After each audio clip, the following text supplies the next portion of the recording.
इसकी पिछली वीडियो में हमने मोनेरा जगत के आर्की बैक्टीरिया के बारे में पढ़ा था। अब हम पढ़ने वाले हैं यू बैक्टीरिया, है ना। यू बैक्टीरिया क्या है?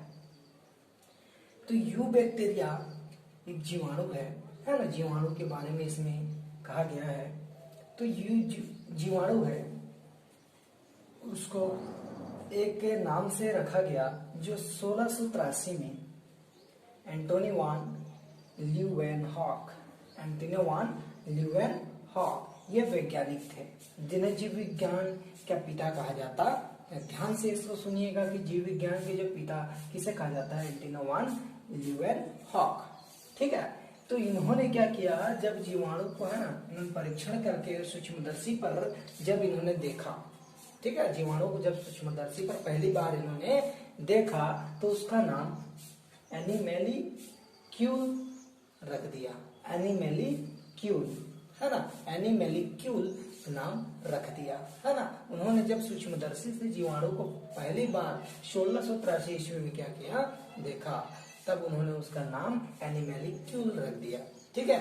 अब देख लेते हैं हम कि जो जीवाणु के मुख्य लक्षण क्या है। जीवाणु के मुख्य लक्षण क्या क्या होते हैं? पहला, वे सर्वव्यापी होते हैं, मीन्स सभी जगह मौजूद होते हैं। पहला कहता है कि सर्वव्यापी होता है, हर जगह क्या होते हैं, जीवाणु मौजूद होते हैं। दूसरा ये कहता है कि वह एक कोशिकीय और प्रोकैरियोटिक होता है। हमने कहा था कि एक कोशिकीय होने के कारण प्रोकैरियोटिक के श्रेणी में आता है, लेकिन प्रोकैरियोटिक का मतलब होता है कि किसी कोशिका के केंद्रक के ऊपर झिल्ली का आवरण नहीं पाया जाना। ठीक है। अब देख लीजिए तीसरा, स्वयं पोषी होता है। जो भोजन क्या करता है, वह स्वयं निर्माण करता है। परजीवी, इसमें परजीवी भी हो सकते हैं, मृतजीवी भी हो सकते हैं और सहजीवी भी हो सकते हैं। तीनों प्रकार के पाए जाते हैं। चौथा नंबर कहता है कि कोशिका की जो कोशिका अंग होती है ना, कोशिका अंग होती है, उस कोशिका झिल्ली से क्या होती है, घिरी होती है। कोशिका अंग कोशिका झिल्ली से क्या होती है, घिरी होती है। तो जिसे क्या कहा जाता है, माइटोकॉन्ड्रिया। कोशिका अंग के अंदर जो मौजूद होते हैं, कौन? माइटोकॉन्ड्रिया, गोल्गी काया, एंडोप्लाज्मिक रेटिकुलम और लवा, है ना। ये सभी क्या होते हैं, क्या कहलाते हैं, कोशिका के अंग हैं। ठीक है। इन्हीं के द्वारा कोशिका में क्या होती है, हर एक क्रिया संपन्न होती है। ठीक है। अगला देख लीजिए भित्ति। इसकी जो भित्ति होती है, कोशिका की जो भित्ति बनती है, तैयार होती है, वो सेल्यूलोज से बनी होती है। किससे बनी होती है? सेल्यूलोज से बनी होती है। देख लीजिए। अब अगला कहता है कि इसमें पेप्टिडोग्लाइकेन और एसिटिल म्यूरेमिक, है ना, एसिड क्या होता है, पाया जाता है ना। पेप्टिडोग्लाइकेन और एसिटिल म्यूरेमिक एसिड क्या होता है, पाया जाता है, अम्ल पाया जाता है। अगला कहता है जीवाणु में कशाभिका होती है। इसके जीवाणु में जो क्या होती है, कशाभिका का निर्माण होता है। ठीक है। अगला कहता है अलैंगिक प्रजनन। जब इसमें अलैंगिक प्रजनन की प्रक्रिया चलती है तो वह प्रक्रिया किनके द्वारा होती है, तो अंतःबीजाणु द्वारा होती है। जब अलैंगिक प्रजनन की प्रक्रिया चलती है तो कारण किसकी रहती है, अंतःबीजाणु द्वारा होती है। जब वर्धी प्रजनन होता है तो द्विखंडन विधि से होता है। ठीक है। वर्धी प्रजनन द्विखंडन विधि से होता है और लैंगिक प्रजनन किसकी विधि से होता है, संयुग्मन विधि से संपन्न होता है। ये हमारे मुख्य लक्षण जीवाणु के हैं। अब हम पढ़ लेते हैं कि जीवाणु के जो लक्षण हैं वो पादप के समान किस प्रकार है, छोटे पौधों के समान कैसे हैं, कैसे मिलते जुलते हैं, है ना। तो इसमें क्या होती है कि इनकी जो कोशिका भित्ति होती है, दोनों में क्या होती है, समान लक्षण है ना, ये पादप और जीवाणु के। तो समान लक्षण को हम पढ़ रहे हैं कि दोनों में क्या पाई जाती है, कोशिका भित्ति पाई जाती है। और दोनों ही जीवाणु और पादप दोनों ही एंजाइम और विटामिन का क्या करते हैं, संश्लेषण करते हैं। ठीक है। सेकंड नंबर हमने क्या पढ़ा कि एंजाइम और क्या को, विटामिन का क्या करते हैं, वे संश्लेषण करते हैं। अगला देख लीजिए भोज्य पदार्थों को तरल रूप में क्या करना है, ये ग्रहण करते हैं। जो भी भोज्य पदार्थ होता है उसे तरल रूप में क्या करते हैं, ग्रहण करते हैं। अगला देख लीजिए कि इनकी जो तंतुवत वृद्धि होती है, तंतुवत वृद्धि होती है ना। एक एक स्टेप में क्या होती है, इनकी वृद्धि होती है तंतु के समान। अगला देख लीजिए कि नाइट्रोजन से क्या करते हैं, नाइट्रोजन को ग्रहण करके, नाइट्रोजन की स्थिरीकरण करके अमीनो अम्लों का क्या कर देते हैं, प्रत्येक अमीनो अम्ल का क्या करते हैं, संश्लेषण करते हैं।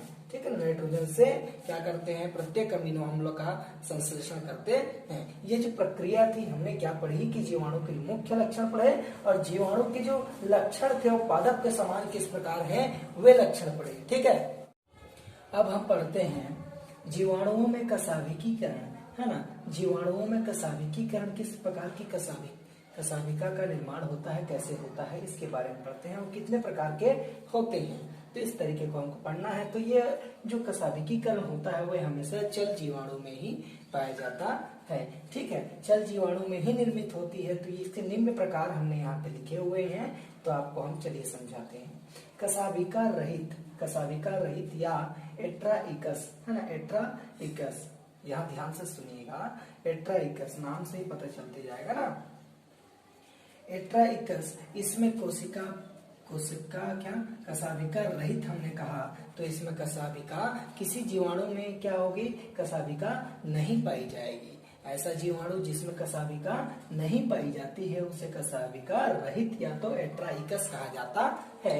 जैसे फॉर एग्जांपल यहाँ पे हमने लिखा है लैक्टोबैसिलस, जीवाणु क्या नाम क्या है, लैक्टोबैसिलस जीवाणु में पाया जाता है जिसमें कशाभिका ही नहीं पाई जाती। ठीक है, अब सेकंड देखिए मोनोट्राइकस हमने पढ़ा एट्राइकस, मोनोट्राइकस। अब सेकंड है मोनोट्राइकस। तो जब क्या होगा, जीवाणु के एक सिरे पर ध्यान देना इस चीज को कि जीवाणु के एक सिरे पर एक ही कशाभिका पाई जाएगी, है ना। जीवाणु के एक सिरे पर एक कशाभिका पाई जाएगी। जैसे एग्जांपल, जीवाणु का नाम क्या है, विब्रियो कोलेरी। जीवाणु का नाम क्या है, विब्रियो कोलेरी। ठीक है, अब देखिए लोफोट्राइकस, अगला नाम क्या है, लोफोट्राइकस। तो इसके जो जीवाणु होंगे उसके दोनों सिरे पर गुच्छे के समान क्या होंगे, कशाभिका चिपके होंगे, है ना। दोनों सिरों पर गुच्छे के समान जो कशाभिका होंगे वे आपस में चिपके होंगे, जिसका क्या है, स्पाइरिलम। ठीक है, इसको याद कीजिएगा।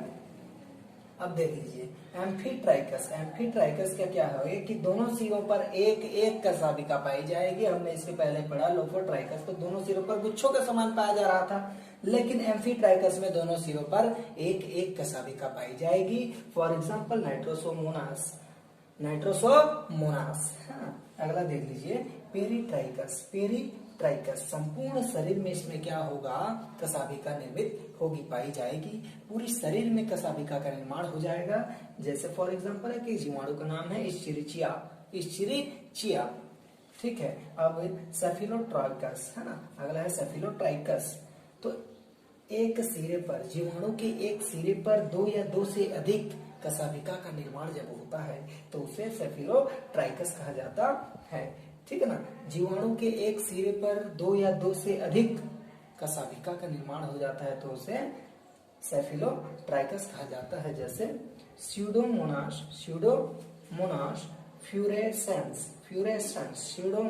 फ्यूरेसेंस, ये जीवाणु का नाम है। ये है हमने पढ़ा के जीवाणु की कशाभिकीकरण की जो प्रक्रिया है वो कितने प्रकार की होते हैं हमने पढ़ लिया। ठीक है, अभिरंजक के आधार पर जीवाणुओं के जो रूप है ना, अभिरंजक के आधार पर जीवाणुओं के किस प्रकार रूप हैं उसको हम देख लेते हैं। तो ये जो अभिरंजक है ना, अभिरंजक जो यूज किया है ना, ग्राम अणुओं का जो यूज किया वो उसके वैज्ञानिक क्या है, क्रिश्चियन ग्राम। उनका नाम क्या है, क्रिश्चियन ग्राम। उन्हीं के नाम से ग्राम अणुओं का नामकरण हुआ है। ठीक है ना, इन्होंने 1884 में ग्राम स्टेन का निर्माण किया। क्या का, ग्राम स्टेन का निर्माण किया जिससे जीवाणुओं का अभिरंजन किया जाना था। ठीक है, जीवाणुओं का क्या करते थे, वे अभिरंजन करते थे किससे, ग्राम स्टेन से। ठीक है, अब देखिए ये जो ग्राम स्टेन होता है वे दो प्रकार के होते हैं, एक तो ग्राम धनात्मक जीवाणु, ग्राम ऋणात्मक जीवाणु। तो ग्राम धनात्मक जीवाणु कहने का मतलब ग्राम स्टेन का रंग ग्रहण करते थे। ठीक है ना, आगे समझ आएगा। ठीक है, और जो ग्राम स्टेन का रंग को ग्रहण नहीं करते थे उसे ग्राम ऋणात्मक जीवाणु कहा जाता है। ठीक है, अब देख लेते हैं पहले इसमें क्या है, कि जो अभिरंजन की जो प्रक्रिया है वो कैसे होती है। ठीक है, तो पहले जीवाणुओं को क्रिस्टल वायलेट में क्या किया जाता है, रंगा जाता है। सर्वप्रथम क्या किया जाता है, जीवाणुओं को क्रिस्टल वायलेट में रंगा जाता है। रंगने के बाद उसे जल में धो दिया जाता है। हमने कहा कि जीवाणुओं को क्रिस्टल वायलेट में क्या किया जाता है, पहले रंगा जाता है। रंगने के बाद उसे जल में क्या किया जाता है, धो दिया जाता है। धोने के बाद हम उसके पश्चात क्या करेंगे, उसे आयोडीन के क्षारीय विलयन में क्या करेंगे, अभिरंजित करेंगे। ठीक है, आयोडीन की क्षारीय विलयन में क्या करेंगे, अभिरंजित करेंगे, जिससे उसका जो रंग होगा, कलर होगा, वो पर्पल में हो जाएगी, है ना, पर्पल कलर हो जाएगी, अर्थात नीले कलर की हो जाएगी। ठीक है, अब देखिए उस जो जीवाणु यहाँ तक आ चुकी प्रक्रिया को, अब जीवाणु को क्या करते हैं, 95% एल्कोहल में क्या किया जाता है, धोया जाता है। ठीक है, अभिरंजित करने के बाद उसे 95% क्या, एल्कोहल में उसे क्या किया जाता है, धोया जाता है, जिससे धोने से वह कलरफुल और कलरलेस हो जाती है। तो जो कलर को क्या कर लेती है, ग्रहण करती है। हमने यहाँ कहा कि ग्राम स्टेन का रंग ग्रहण करता है, तो वह जब कलर को क्या कर लेता है, यह रंग को अपने में अभिरंजित कर लेता है, तो उसे ग्राम धनात्मक जीवाणु कहते हैं। और जो नहीं कर पाता, कलरलेस होता है, तो उसे ग्राम ऋणात्मक जीवाणु कहते हैं। तो इसकी जो कोशिका भित्ति होती है वो क्या होती है, मोटी होती है, और इसकी क्या होती है, पतली होती है। ठीक है, इसमें पेप्टिडोग्लाइकॉन अधिक मात्रा में पाए जाते हैं, इसमें क्या होती है, कम होती है, कम मात्रा में पाई जाती है। अगला, इसमें प्रोटीन पॉलीसैकेराइड कम मात्रा में पाई जाती है, तथा टिकोइक अम्ल पाया जाता है ना। ग्राम धनात्मक जीवाणु में टिकोइक अम्ल पाया जाता है, लेकिन ग्राम ऋणात्मक जीवाणु में टिकोइक अम्ल का अभाव पाया जाता है। ठीक है, आज के लिए बस इतना ही। आगे वीडियो में इस चैप्टर को हम क्या करेंगे, कंप्लीट करेंगे।